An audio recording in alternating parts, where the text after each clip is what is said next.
gemeente Middelburg krijgt een flinke tik op de vingers van de rechter. Het ontslag van hun gemeentesecretaris deugt niet. De gemeente Middelburg moet de geschorste gemeentesecretaris een vergoeding aanbieden. Die kan oplopen tot ruim 6 ton. Of hem weer in dienst nemen, zegt de kantonrechter. En verder vandaag. Kan de tunnelsluiting niet korter? En een brandoefening met tegenzin.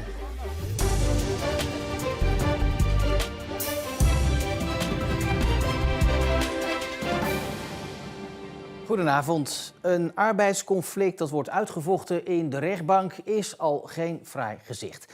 Maar als het de overheid betreft is het al helemaal een pijnlijke kwestie. Vanmiddag werd duidelijk dat de gemeente Middelburg hun geschorste gemeentesecretaris een schadevergoeding moet betalen die kan oplopen tot 6 ton.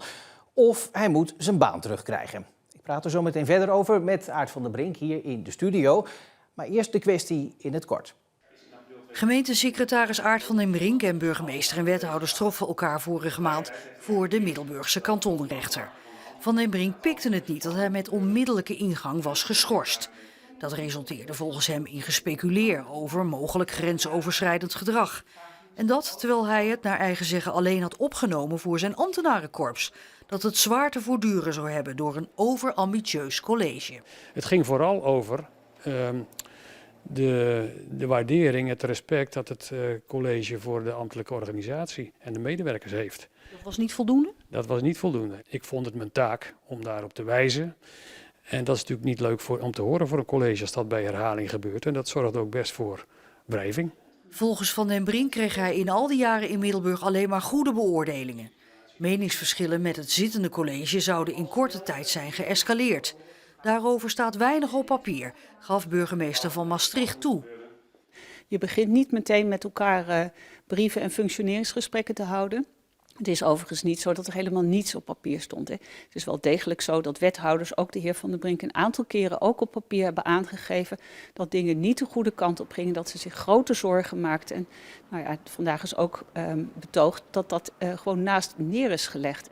Dat was vorige maand, maar zojuist is het oordeel van de kantonrechter binnengekomen. En ja, dat ligt er niet om. De gemeente Middelburg krijgt een enorme draai om zijn oren.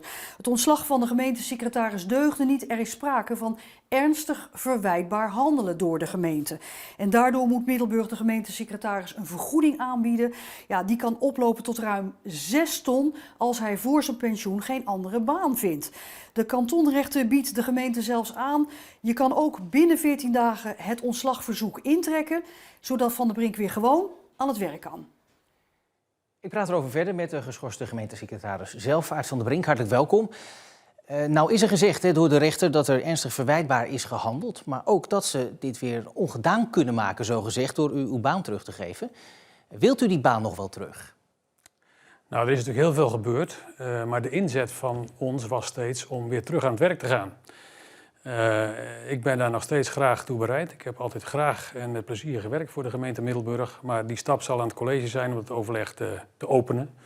Ik ben daar zeker toe bereid. Ja. Toch even naar de kwestie zelf, hè? Want er zou een totaal verstoorde arbeidsrelatie zijn. Toch is het ook zo dat de gemeente zegt, wij hebben wel degelijk allerlei signalen gegeven aan onze gemeentesecretaris dat we niet blij waren met zijn optreden. Is het helemaal de schuld van de gemeente dat u hier nu staat in deze kwestie? Dat is wel wat de rechter vindt. De rechter zegt het is ernstig verwijtbaar aan de gemeente, dus de schuld van de gemeente. Ik heb het wel de laatste tijd steeds meer voor mijn mensen op moeten nemen. Dat kwam ook in het filmpje naar voren, af en toe wel pittige discussies.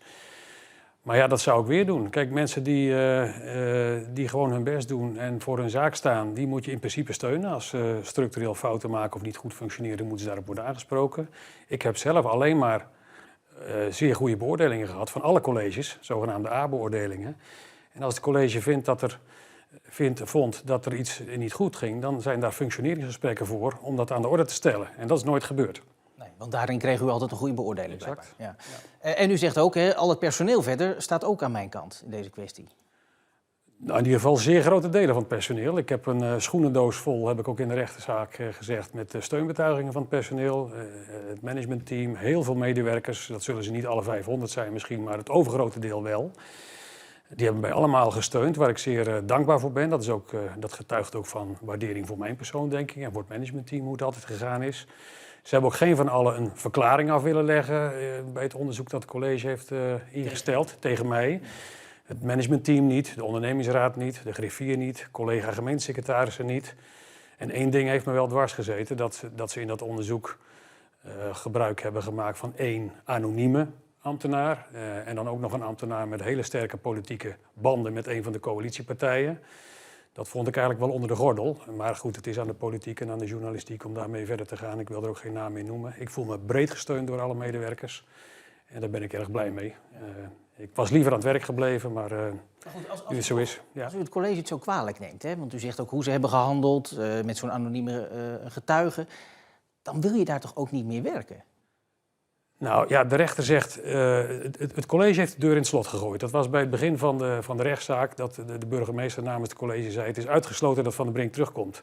Mijn inzet, onze inzet was om toch terug te komen. En als het college bereid is om een stap te zetten, want het gaat natuurlijk over veel geld, dat is ook in het filmpje al gezegd. Het gaat ons niet om het geld, ik blijf liever aan het werk. Ik voel me ook gesteund in de regio door gemeentesecretaris en door het hele personeel. Dus als het college zegt, wij gaan toch, gegeven deze uitkomst, met Van der Brink in gesprek om te kijken of we dat kunnen repareren, dan ben ik daar graag toe bereid. Ja. U zou toch ook kunnen zeggen, na alles wat hier is gebeurd, ik krijg een zak geld mee, ik ga iets anders leuks doen. Nee, het ging en gaat mij niet om het geld. Natuurlijk zullen er flinke gesprekken nodig zijn met het college. Wie weet wat voor college er over 2 maanden is, na de verkiezingen. Dat zullen we ook zien. Ik vind dat ik een verantwoordelijke publieke taak heb. En het gaat hier om gemeenschapsgeld. Ik heb mijn werk altijd 19 jaar lang met plezier gedaan bij de gemeente Middelburg. En ik ben daar nog steeds graag toe bereid. Maar dan zullen er wel gesprekken nodig zijn. Aart van der Brink, hartelijk dank voor de toelichting. Graag gedaan. De gemeente Middelburg komt later vandaag met een reactie op de uitspraak.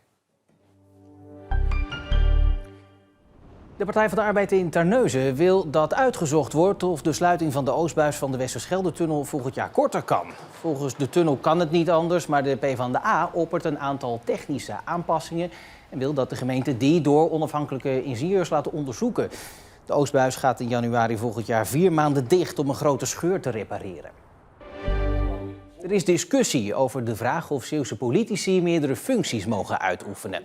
In nieuwe afspraken staat dat dat niet wenselijk is, maar diverse Zeeuwse raadsleden en bestuurders zitten bijvoorbeeld ook in het waterschap. Volgens hen zou het ongrondwettelijk zijn om het hebben van meerdere functies te verbieden. Het idee achter de nieuwe afspraken is juist dat het belangenverstrengeling tegen zou moeten gaan. De start van nieuwe politieke partijen gaat nogal eens gepaard met vallen en opstaan. Zo ook bij de partij Nieuw Goes, die 8 jaar geleden uit het niets in de gemeenteraad kwam.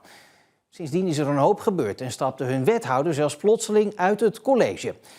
Ze hebben naar eigen zeggen een hoop geleerd en zijn klaar voor de volgende verkiezingen.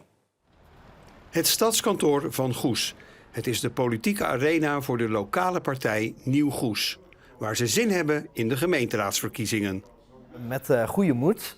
Wij hopen gewoon de grootste partij van Goes te gaan worden. Hé, dat is toch wel leuk. Leuk stel jonge gasten. Dacht, misschien kunnen ze wat ervaring gebruiken van een iets ouder persoon. Wordt het spannend of hoe ziet u het? De raad in. Ja, vind ik heel spannend. Ja, want? Ja, als nieuw. Hè. Het is dit onder andere, camera's. 8 jaar geleden kwam Nieuw Goes met 3 zetels in de gemeenteraad. In 2022 waren dat al 4 zetels. Maar een jaar later ging het mis. De verbazing is groot in Goes. Gisteravond tegen middernacht liet de partij Nieuw Goes in een brief weten uit het gemeentebestuur te stappen. Martijn Vermeulen was vanaf die dag geen wethouder meer. Dat was een besluit waar ik goed over na heb gedacht toen de tijd. En wij hadden als partij het gevoel dat wij binnen de coalitie niet meer voor elkaar konden krijgen wat wij echt wilden doen. Ervaring, dat nekte ons een beetje. En ook we waren nieuw en de andere partijen, gevestigde partijen, hadden toch heel wat moeite met ons. Waarom? Omdat wij de jonge honden waren die binnenkomen en omdat wij gelijk zo sterk waren. Maar dat was toen. Nu wil Nieuw Goes vol inzetten op de verkiezingen van maart en de raadsperiode daarna. We hebben geleerd. We hebben geleerd van de politiek. We hebben geleerd van de moorders in Goes. En dat heeft ons gesterkt. En dat betekent dat wij de komende periode graag mee gaan doen op het bestuurlijk niveau. Weet je wordt gekozen. En dan, Mensen stemmen op je, dus dan verwachten ze ook dat je ze een beetje vertegenwoordigt. En ja, dus echt luisteren naar de mensen, dus wat de mensen willen. Nieuw Goes heet niet voor niets Nieuw Goes. Op de verkiezingslijst van de lokale partij staan veel nieuwe mensen. Wij hebben op dit moment een lijst met 15 mensen. En daartussen zitten denk ik wel ik denk dat de helft wel nieuwe gezichten zijn. Ja. Dus Nieuw Goes is echt vernieuwd ook. Zeker, absoluut. Wat gaat het worden? Hoeveel zetels? Ik hoop toch wel dat wij gaan groeien. Wij hebben nu 4 zetels en ik mik toch wel op 5 of 6 zetels zelfs. Ja. De gemeenteraadsverkiezingen zijn op woensdag 18 maart. En al die politieke zaken toch nog even wat anders. Rook in een parkeergarage en een loeiend brandalarm in winkelcentrum Tref in Middelburg vanmorgen. Niet omdat er wat aan de hand was, maar voor een brandoefening. En dat komt natuurlijk nooit gelegen. Het leek een doodnormale dinsdagochtend voor de bezoekers van het winkelcentrum. En de winkeliers hadden dat ook graag zo gehouden. Maar hij vond het tijd voor een brandoefening.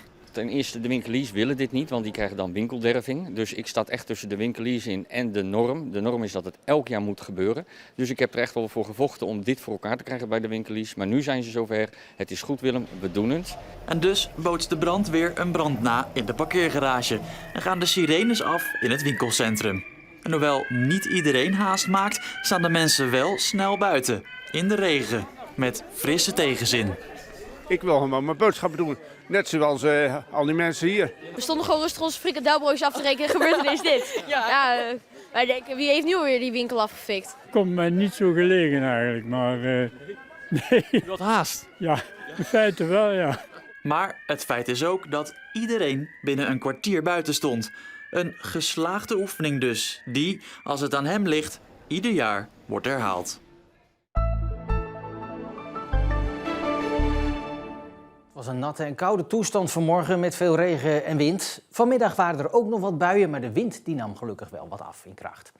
Morgen een heel ander plaatje. Zonnig over het algemeen, een graad of 8 à 10 en kans op een enkele bui. Tot zover deze editie van Zeeland Nu voor vandaag.